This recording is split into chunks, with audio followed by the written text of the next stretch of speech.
Hello दोस्तों, मैं सौरभ आप सभी का स्वागत करते हैं अपने यूट्यूब चैनल आरआरबी माहौल पे। तो दोस्तों, आरआरबी एनटीपीसी अंडर ग्रेजुएट 2024 की पेंडिंग रिजल्ट में मोस्ट अवेटेड जोन जो था वो हमारा मुंबई जोन। मुंबई जोन में अच्छी खासी वैकेंसी थी और इसकी कट ऑफ वैकेंसी अच्छी होने के बाद बहुत हाई गई। जो मेरे प्रिडिक्शन क्या हरी के मतलब हर एक कोई के प्रिडिक्शन और थिंकिंग से अनएक्सपेक्टेड गई। तो मुंबई जोन की फाइनली जो है टाइपिंग की रिजल्ट आउट कर दी गई है। कितनी कम हुई है कट ऑफ सीसीटीसी की, इसकी बात करेंगे। और सबसे ज्यादा जो क्वेश्चन है आप लोगों का कि मेरा इस लिस्ट में नाम है तो मैं अपना सिलेक्शन समझूं पक्का या नहीं समझूं, घर पे बताऊं या नहीं बताऊं, इसके बारे में।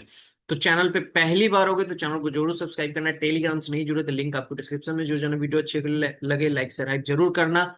साथ ही साथ मैं आपको बताऊं कि आपकी जो दो जोन रह गए हैं, एक प्रयागराज जोन और दूसरा आपका भुवनेश्वर जोन। ठीक है। तो कल की अपडेट थी मतलब आपकी कि कल प्रयागराज जोन और मुंबई जोन भी आने के थे, लेकिन मैंने आपको 3 जोन का कल बताया, 4 जोन का कल मैंने बताया था, जिसमें 2 जोन तो आ गया बट 2 जोन नहीं आया, जिसमें मुंबई और प्रयागराज था। ठीक है। तो मुंबई आज आ चुका है। अब रही बात प्रयागराज की, वो भी कभी भी आ सकता है। और भुवनेश्वर की बात करें तो उसकी कोई अपडेट नहीं मिल पाई है। ठीक है। तो चलो सेशन को स्टार्ट करते हैं। देखो, ये हमारी अभी जो टाइपिंग की कट ऑफ गई है वो है, यहाँ पे आप देख सकते हो ये सारी रिवाइज कट ऑफ है कैटेगरी नंबर 1 एंड 4 की। और यहाँ पे कैटेगरी नंबर 2 एंड 3 की कट ऑफ आई है। ठीक है। अगर हम बात करें यहाँ पर कैटेगरी नंबर 2 और 3 की, तो आप देख सकते हो यहाँ पे हमारी जो कट ऑफ है क्या गई है। सीआर रीजन की गई है आपकी 82 यूआर के लिए, और डब्ल्यूआर रीजन की गई है 85। ठीक है। अगर वहीं पे हम बात करें कैटेगरी नंबर 3 की, तो ये आप देख सकते हो सीआर की गई है 81.71, और यू एस सी आर की गई है 85। ठीक है। ड्यू टू वैकेंसी ऐसा हो रहा होगा। और एक और कट ऑफ डब्ल्यू आर में गई है 82। तो अगर हम कैटेगरी नंबर 2 की मिनिमम कट ऑफ की बात करें तो हमारे पास क्या निकल कर आ रहा है। कैटेगरी नंबर 2 में 82 गई है कट ऑफ मिनिमम यूआर की। ठीक है। और कैटेगरी नंबर 3 की अगर मिनिमम कट ऑफ की बात करें तो 81 गई है, 81 पॉइंट समथिंग। ठीक है, यूआर की। क्लियर है। अगर आप यहाँ पे देखोगे तो मैंने जो आपको बताया था इसमें आप खुद देख सकते हो, यहाँ पर आपकी कितनी गई है, 82 गई है। ठीक है। और यहाँ पे 81, यानी ये लगभग ये आपका 82 है, इसको कह सकते हो। और ये आपकी 82 के अप्रोक्स में ही है। ठीक है। ये 82 प्लस है और ये 82 के अप्रोक्स में है। और यहाँ पे अगर आप देखोगे तो मैंने आपको क्लियरली बताया था कि जब आपकी टाइपिंग पोस्ट की कट ऑफ, मैंने आपको प्रिडिक्ट किया था कि कट ऑफ जो है वो आपको +-1 के मार्जिन में ही रहेगी, और जहां तक मुझे लगता है वो -1 मार्जिन रहने वाली है। आप देख सकते हो यहाँ पे ये कटअप मैंने आपको प्रिडिक्ट किया था कैटेगरी नंबर 2 एंड 3 की। अगर हम बात करें यहाँ पे एससी कैटेगरी की, तो आप देख सकते हो एससी की हमारे पास 77 गई है यहाँ पे minimum cut off category number 3 में। हम्म। और 78 गई है कैटेगरी नंबर 2 में। ठीक है, आप देख सकते हो। ठीक है। तो इस तरह से आपकी कट ऑफ गई है मुंबई जोन की। अब रही बात कि सीसीटीसी की कितनी कम चली गई है। तो देखो, हमारे पास जो पहला रिजल्ट आया था उसमें हमारी सीसीटीसी की कट ऑफ जो थी सीआर रीजन में कितनी थी, 83.33। ठीक है, यूआर की। और अभी जो आई है उसमें आप देखो सीआर रीजन की कितनी चली गई है, 83.18। ठीक है। तो यहाँ पे क्या है, पॉइंटों में जो है यहाँ पे डिफरेंस आया है। अगर आप बात करोगे कितना पॉइंट कम हुआ, ठीक है, तो यहाँ पे हमारे पास 83 पॉइंट कितना गया है, 18584। तो ये हमारे पास सीसीटीसी की सीआर रीजन में हमारे कितना कम हो चुका है, तो ये कम हुआ है आपका 0.14। ठीक है, यूआर में। अगर हम वही बात करें एससीआर रीजन की, ठीक है, एससीआर रीजन की, तो एससीआर रीजन में सेम चला गया है कटअप, कोई भी डाउन नहीं हुआ है।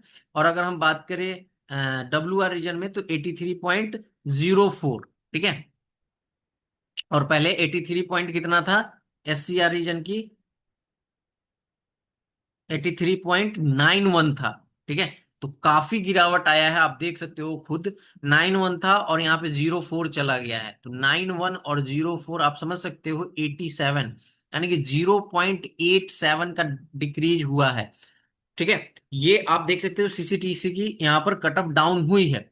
अब जैसे कि मैंने आपको बताया कि ये डाउन इसलिए होता है क्योंकि आपकी जो है यहाँ पे प्रेफरेंस के अकॉर्डिंग उन सारे सेलेक्टेड बच्चों को रेलवे सेट कर देती है एल्गोरिदम के सॉफ्टवेयर के अकॉर्डिंग। ठीक है, यानी कि सारे बच्चे 1:1 में ही सिलेक्ट किए गए हैं, तो हर एक को रेलवे जो है उसके अकॉर्डिंग यहाँ पर प्रेफरेंस के अकॉर्डिंग देखती है, तब जाके ये कट ऑफ आपकी डिसाइड होती है। ठीक है, अब इसमें आपकी कम चली गई है कट ऑफ। अब बहुत सारे बच्चे का ये डाउट है कि जस्ट जो टाइपिंग की कट ऑफ आई है ना, वो मेरा क्लियर हो पा रहा है। ठीक है, जस्ट कट ऑफ को मैं क्लियर कर पा रहा हूं, तो क्या मेरा फाइनल सिलेक्शन होगा? क्योंकि रेलवे कहती है कि आपका फाइनल जो मेरिट होगा, वो मेरिट में आपके मार्क्स जो कट ऑफ है वो बढ़ और घट सकती है। ठीक है, तो देखो दोनों चीज कही जाती है, बढ़ और घट सकती है, समझ रहे हो? तो ऐसा नहीं है कि बढ़ेगी, कंडीशन अप्लाई होता है ना। तो यूजी की मैंने आपको ऑलरेडी बताया कि यूजी में मेडिकल स्टैंडर्ड उतने टफ नहीं है। ठीक ठीक है, ग्रेजुएट वाले में क्या है कि मेडिकल स्टैंडर्ड टफ है, स्टेशन मास्टर और जीटीएम की, और जीटीएम की वैकेंसी ज्यादा है, तो इसलिए वहां पे बच्चे इधर से आके टाइपिंग वाले में फाइट कर रहे हैं, तो वहां पे कटअप बढ़ रही है। लेकिन अंडर ग्रेजुएट का ये सीन है कि वहां पे आपकी टाइपिंग में बच्चे फेल, मतलब मेडिकली अनफिट बहुत रेयर केस है, तो वहां से बच्चे आपके टाइपिंग में आके फाइट करे ऐसा बहुत कम है। दूसरी चीज कि आप जो देख पा रहे हो कि 15 से 20% जो ये ग्रेजुएट में absent हुए हैं हर एक रीजन में, ठीक है, हर एक जोन में, तो यूजी में आपको क्या लगता है? यूजी में ये रेशियो ज्यादा होगा, क्यों? क्योंकि ऑलरेडी इसमें सिलेक्टेड कैंडिडेट हैं, ग्रेजुएट वाले कैंडिडेट भी इसमें है, तो उसके कारण भी इम्पैक्ट पड़ेगा।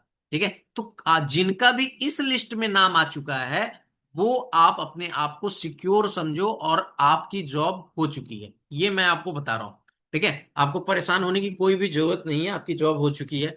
अब रही बात कि जिनका कुछ पॉइंटों से कम रह गया है, ठीक है, कुछ पॉइंटों से कम रह गया है, इसमें भी नहीं आया है, तो देखो आपको पॉइंटों से कम रह गया है तो कुछ नहीं करना, आपको वेट करना है। ठीक है, जिनका पॉइंटों में रह गया है, पॉइंट से छूट गया है, आपको वेट करना है।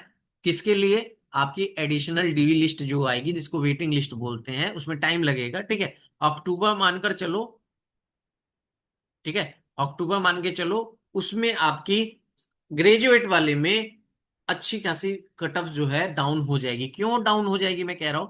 जहां पे वैकेंसी अच्छी खासी है, कॉमन कैंडिडेट हैं ग्रेजुएट वाले और सीजीएल वाले ऑलरेडी जो सिलेक्ट हो चुके हैं, और अभी तो सीएचएसएल का भी रिजल्ट आएगा, तो वो भी यहाँ पर अपने आप को बाहर करेंगे इससे। तो बहुत सारी चीजें हैं जो फैक्टर हैं, वो आपको यहाँ पर यूजी में अप्लाई होगी। और ये जब मैं यूजी की कट ऑफ एनालिसिस कर रहा था, तब से मैं बोलता आ रहा हूँ कि अंडर ग्रेजुएट में अच्छा खासा गिरावट देखने को मिलेगा।